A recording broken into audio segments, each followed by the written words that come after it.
We get many questions like, which should I get? A heat pump or an AC? To explain, they are very similar. While the air conditioner, or AC, does cooling in the summer, it can't provide heating in the winter.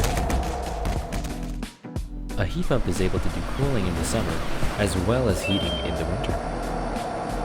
They also typically have better SEER ratings than the air conditioner counterparts. It's obvious that a heat pump is better.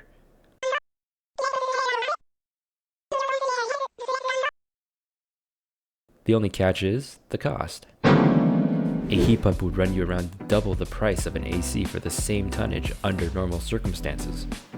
But don't fret. Many countries and jurisdictions run rebate programs to reduce emissions used in furnaces for heating in wintertime. As always, contact Cana-Air for any HVAC related services in the GTA.